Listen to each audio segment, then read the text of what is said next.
Olá, meu amigo Cristiano. Inicialmente, muito boa noite, satisfação enorme falar com você e aos seus alunos, estudantes que estão aí sendo a força motriz desse nosso país. É muito legal essa sua ideia de discutir sobre o salário mínimo e os impactos dele, qual a influência e o porquê que não tem um aumento tão digno, justo e merecedor para a maior parte da população. Mas vamos falar um pouco sobre economicidade, economia, contabilidade, gestão empresarial, o funcionamento da máquina pública e do país. Olha só, o salário mínimo hoje, em torno aí de R$ 1.100, sabidamente ele é impossível para a subsistência de uma família. Por outro lado, há questionamentos por que se não duplica, triplica ou até quintuplica o salário mínimo. E vimos os governantes, as autoridades monetárias discutirem a respeito da impossibilidade de isso acontecer. Vamos tentar explicar aqui, né? O salário mínimo, né, é o mínimo existente no Brasil e em qualquer país do mundo para que uma família possa manter as suas necessidades básicas essenciais, que é transporte, segurança, alimentação, saúde e moradia, que são cláusulas pétreas, inclusive, da nossa Constituição.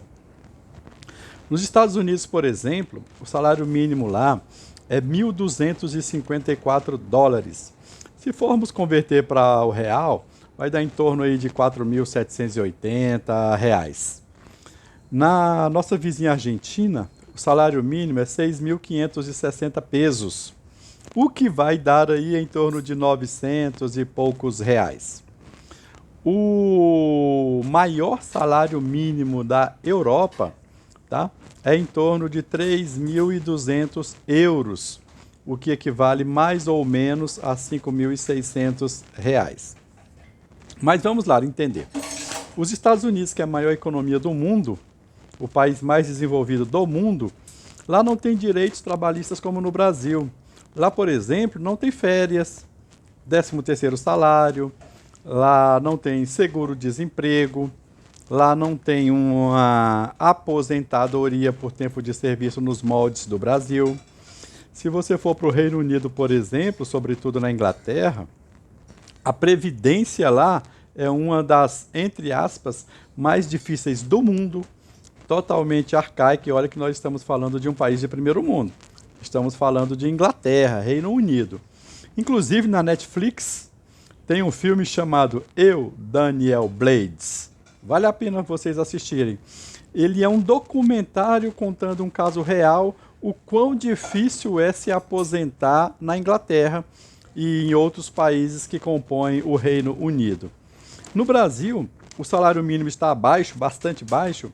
Por outro lado, tem bastante direito, como seguro-desemprego, auxílio moradia, bolsa escola, bolsa alimentação, férias, 13º salário, licença maternidade de 150 dias, e isso tudo onera bastante os cofres públicos no sentido de não poder triplicar, quadruplicar ou até quintuplicar o salário mínimo. Hoje, meus amigos, Cristiano, vocês estudantes aí, 70% dos aposentados no Brasil recebem o salário mínimo. Eu estou falando aqueles que dependem exclusivamente do dinheiro da Previdência. 70% dos aposentados recebem o salário mínimo. O Brasil é um país de 215 milhões de habitantes. A população ativa diminuiu bastante em função da redução da taxa de natalidade. Então a nossa população está ficando velha, muita gente aposentando, pouca gente nascendo, e os que já estão nascidos aí, criados, estão entrando muito tarde no mercado de trabalho, a sua maioria depois dos 22, 23 anos. Tá? No passado, as famílias tinham 6, 7 filhos, onde existia uma massa ativa muito grande, gerando recursos, fazendo com que não tivesse um prejuízo na Previdência. Hoje, com a redução da taxa de natalidade, aumento da qualidade de vida, uma geração maior na expectativa de vida, onde já se estima que no ano 2050 a população viverá pelo menos 93 anos, hoje já estamos chegando aos 80 anos, ou seja, muita gente aposentando, pouca gente entrando no mercado e está ficando um poço sem fundo dentro da Previdência. E eu falei em torno de 70% de aposentados percebem um salário mínimo em torno de R$ 1.100. Se nós formos calcular aí mais ou menos 40 milhões de aposentados, é um cálculo simples, vocês já têm uma ideia como isso ficaria em torno de rombo da Previdência. Mas, professor Edivan, e a população que trabalha, por que não aumenta o salário mínimo? Olha só, para a gente entender essa matemática. O governo, ele não vende nada, como empresas. As empresas vendem produtos, mercadorias, serviços, portanto, elas têm receita. O governo não vende, ele apenas entrega serviços e é a essência de todo o governo. Como o governo não vende nada e ele tem despesa, ele precisa gerar receita. A receita do governo é a sua arrecadação tributária. E a sua arrecadação tributária vem de quê? Vem da lucratividade das empresas, por isso que se fala imposto de renda retido na fonte e contribuição social sobre o lucro líquido, além de outros impostos indiretos, como ICMS, IPI, ISS, tá? E outros que não são impostos, que é até um equívoco, tá? Mas são contribuições, como IPTU e IPVA. Então, a receita do governo é fruto dessas arrecadações tributárias. Imagina uma empresa que, se tiver 10 funcionários e eles percebem salário mínimo, se ela duplicar ou triplicar esse salário mínimo com uma decisão de cumprir ordens do governo, porque só quem tem poder para arbitrar o aumento de um salário mínimo é o governo federal.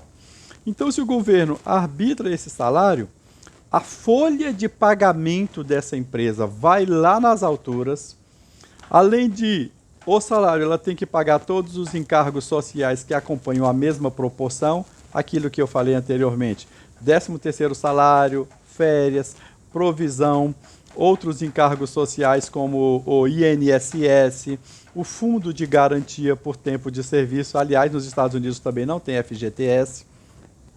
Então, uma empresa que tem hoje 10 funcionários com o salário de R$ 1.100, se esse salário for para 3.300, além dos 3.300, ela vai praticamente dobrar o seu custo por colaborador por conta desses encargos sociais. E aí, essa empresa, qual é a tendência dela? Ela não vai conseguir pagar. Em ela não conseguindo pagar, existe uma tendência muito grande de haver demissão. Em havendo demissão, gera desemprego. Em gerando desemprego, reduz-se consumo. Em reduzindo o consumo, aumenta-se criminalidade. E a criminalidade, ela pode ser de várias formas, tá? Para subsistência ou simplesmente pelo ato de ser criminoso mesmo. Mas se essa empresa aumenta a sua folha e não demite ninguém, ela com certeza vai diminuir o seu lucro. Em ela diminuindo o seu lucro, diminui a sua arrecadação tributária, porque a contribuição social sobre o lucro líquido é em função do lucro. Quanto menos lucro a empresa tiver, menos ela recolhe. O imposto de renda também acompanha essa proporção. E aí é o que nós chamamos de o cachorro correndo atrás do rabo. Se aumentar o salário mínimo, as empresas diminuem a lucratividade e, por consequência, diminui o recolhimento de impostos para o governo federal fazer a máquina pública funcionar, com escolas públicas, hospitais públicos, rodovias, ferrovias, moradias, transportes e outras coisas que são a essência do governo atender à população. Por outro lado, se aumenta bastante o salário mínimo, existe o risco de haver aumento de taxa de desemprego, o que vai fazer com que pessoas desempregadas consumam menos. Em consumindo menos, as empresas vão produzir menos, e se as empresas produzirem menos, elas vão demitir mais, ou seja, freia a economia.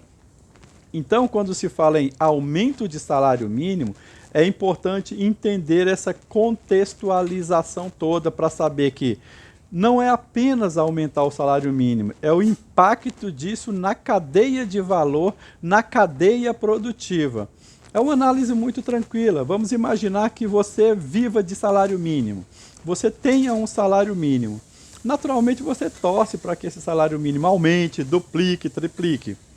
Mas você está estudando, se qualificando, preparando para a vida.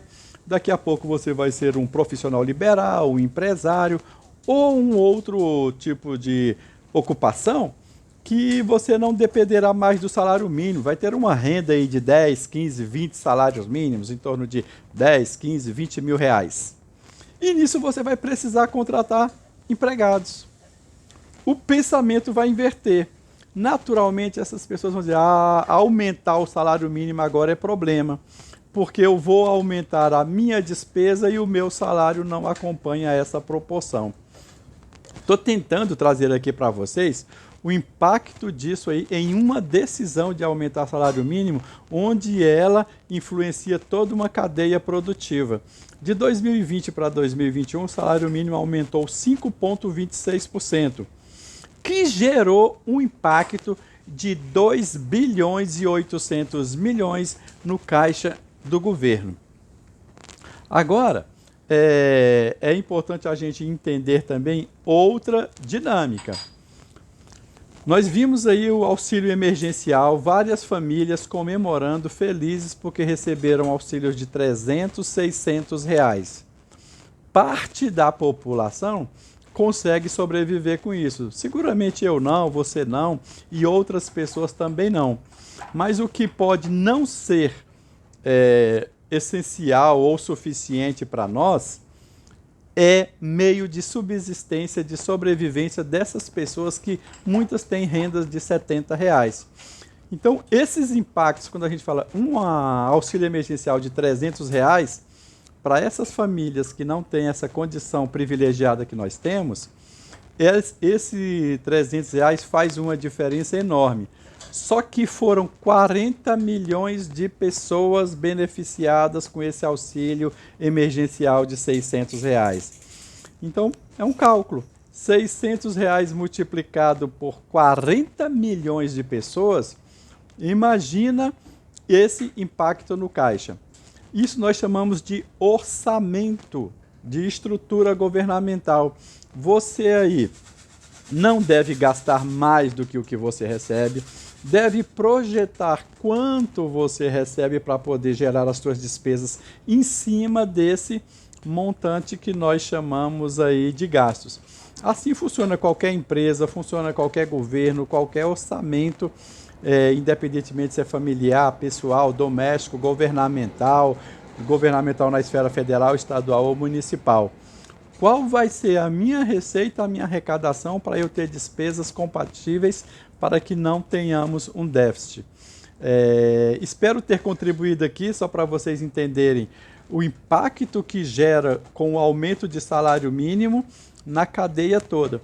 Mas vocês podem também perguntar, mas professor Edivan, mas e por que aumenta-se tantos salários de parlamentares, de políticos, de outras pessoas, de outras esferas que têm salários enormes? Aí é outra questão. 70% da população aposentada recebe salário mínimo. Então, o volume é extremamente maior do que o volume de pessoas que recebem esses salários altíssimos. Por outro lado, essas pessoas que recebem esses salários altíssimos são eles que fazem com que a economia gere, através comprando pacotes turísticos, comprando automóveis, comprando imóveis, alimentação, vestuário, outros bens de consumo, para poder fazer com que as empresas vendam, produzam, aumentem suas receitas e esse dinheiro volte para o governo através de arrecadação tributária. Bem, espero ter contribuído. Contem sempre comigo, estou à disposição. Aliás, recentemente eu publiquei um livro chamado Análises das Demonstrações Financeiras. O importante é só aquilo que importa. Deem uma pesquisada, vale a pena. Estou à disposição. Forte abraço, meu amigo Cristiano. Sucesso aí para você, para os seus queridos, ilustres alunos. E parabéns a vocês, estudantes, por terem esse professor super abençoado que é o meu amigo Cristiano Oliveira. Abração!